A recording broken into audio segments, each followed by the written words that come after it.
Good morning, afternoon and night to you all wherever you watching from. Make una sit down listen to the sweet gossip I carry come for una all.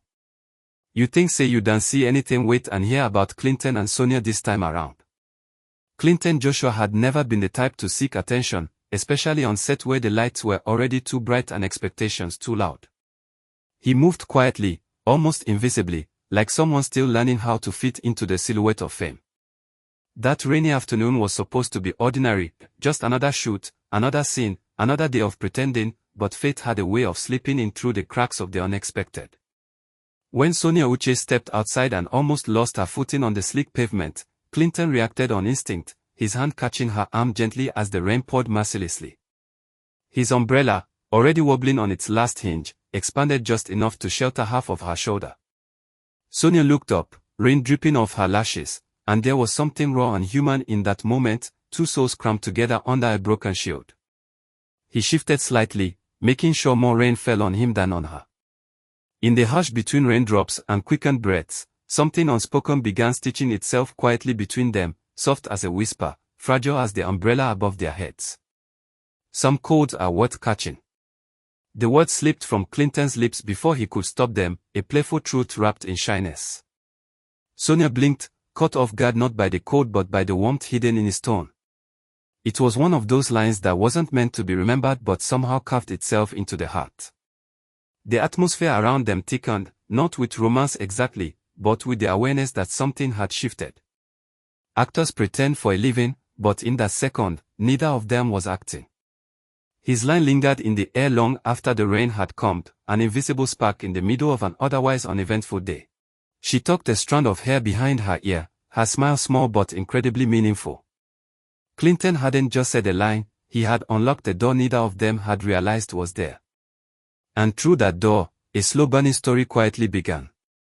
Sonia's response came later, not rushed, not dramatic, just 5 simple words spoken the way one makes a promise too delicate to speak aloud in public. Yes. Silent vow. No noise. She said it as if they were quartering an oath only the two of them would ever understand. The words hung between them with a gravity that surprised them both. It wasn't a romantic declaration, yet somehow it was deeper than one. It was agreement, alignment, the merging of two internal universes with the gentlest of touches. Clinton nodded, not trusting himself to speak, feeling as though the world around them had paused just long enough for destiny to scribble its signature. From that moment, they weren't two actors sharing a set, they were two secret keepers bound by a vow no one else knew existed. And because it was silent, it felt sacred. Because there was no noise, the vow became louder than any shout. It marked the beginning of everything and the explanation for everything that was yet to come. After that day, something invisible but undeniable slipped into every scene they acted together. Directors praised their chemistry, calling it effortless, natural, the kind that couldn't be manufactured no matter how skilled the actors were. But what no one knew was that every glance, every pause, every subtle shift of breath carried the weight of a hidden promise. They would step onto set as professionals, yet the air between them vibrated differently, charged with meanings only they could interpret. Sometimes Sonia would look at Clinton a fraction longer than necessary, and he would swallow a smile that tried too hard to escape. Other times he would deliver a line with an undertone so intimate it made her forget the cameras were even rolling. Their colleagues whispered, guessing, wondering, speculating, but the two of them stayed committed to their vow of silence. Every scene became a coded message, every touch a translation of something deeper. The more they tried to mask it, the more obvious it seemed on screen. The audience felt it too, even without knowing the story behind the story, two hearts speaking a language without sound. Sonia soon began wearing a particular gold chain in every movie they shot together. It was subtle, elegant, not flashy enough to draw attention but meaningful enough to be missed only by those who didn't know what to look for. Clinton had gifted it to her quietly, without ceremony, the day they wrapped a particularly emotional scene. The necklace carried a secret inscription on its inner rim, tiny, hidden, visible only to the one wearing it. She never told anyone what it said, but the way her hand occasionally brushed the pendant whenever Clinton walked onto set made the meaning obvious. The chain became her silent shield, a reminder of something cherished. Wardrobe teams would sometimes suggest alternatives, but she always insisted on this one. They never argued with her, the chain just belonged.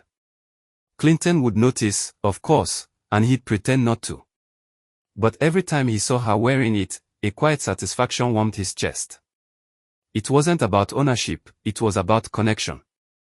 The chain was the physical proof that even in a world of scripts and lights, something real was threading its way through their story. Then came the night that tested the strength of his vow. Clinton stood outside Sonia's estate gate from 11 p.m. to 3 a.m., the darkness cold and uninviting, but his determination unwavering. He didn't call her. He didn't knock or ask to be let in. He simply waited, needing the right moment to speak to her with honesty free from the noise of cameras and expectations. Cars passed occasionally, their lights brushing against him like fleeting ghosts. But he remained anchored. When Sonia finally returned, she froze seeing him there, leaning against his car, hands in his pockets, eyes tired but unwavering.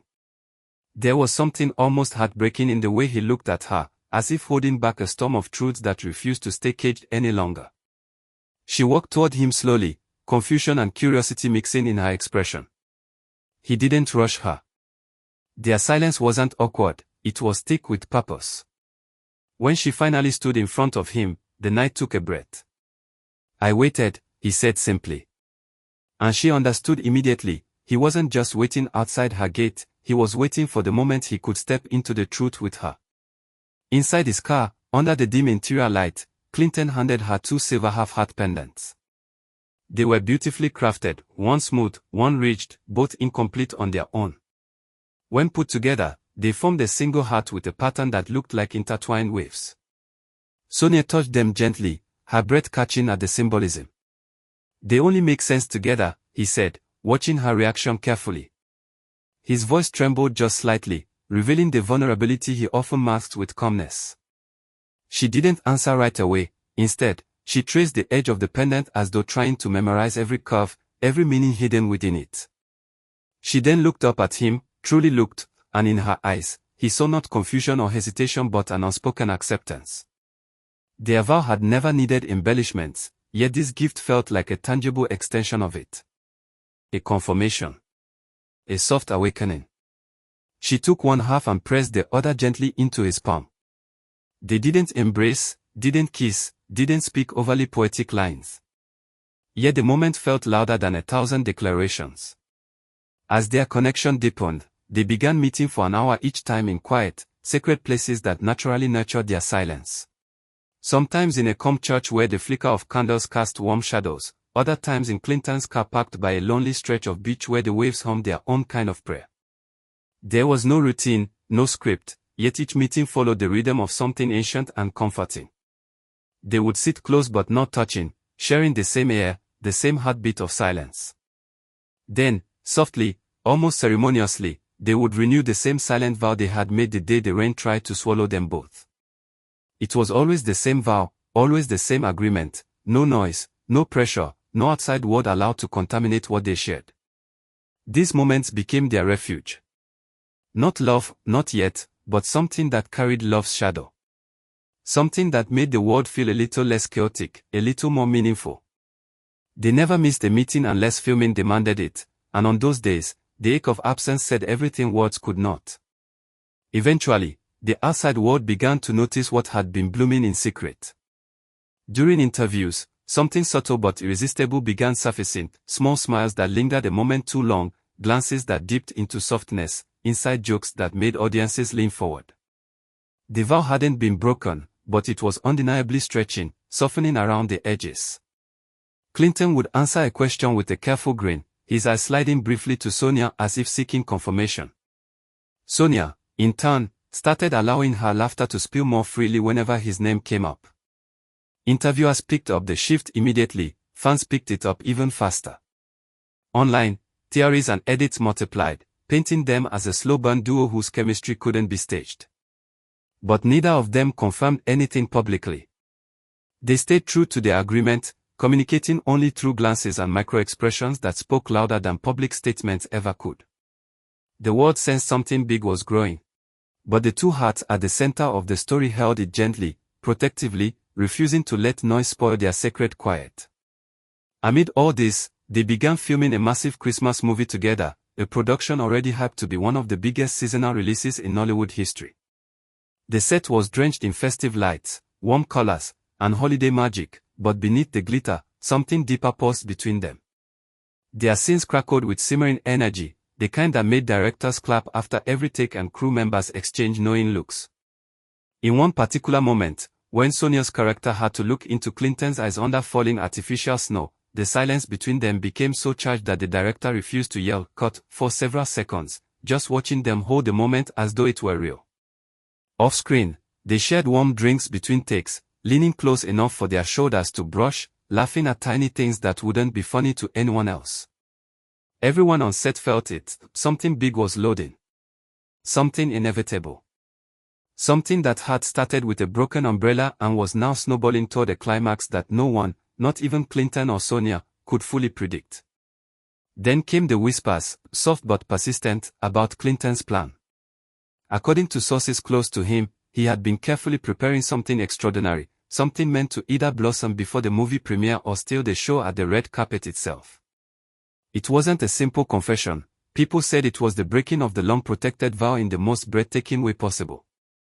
The kind of gesture that would make the entire country scream, dance, and, yes, start sewing a CB because monumental celebrations require monumental attire. The suspense grew daily.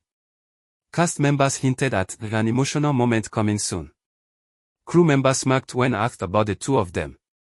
Even the producers teased fans online, dropping cryptic emojis and lines that only fueled the fire. Clinton himself remained composed, quiet, committed to his vow until the final moment. But everyone around him could feel the storm gathering in his chest, the storm that, once released, would change everything for both him and Sonia. Nigeria wasn't ready, but at the same time, Nigeria was more than ready. Something beautiful was coming. If you felt the tension, the warmth, the unspoken chemistry woven through this story, then let your imagination finish the next chapter. Do you think Clinton will break the vow before the premiere, or right on that red carpet with cameras flashing? Drop your predictions, theories, and wildest guesses in the comments. Let's see who gets it right, or who dreams even bigger.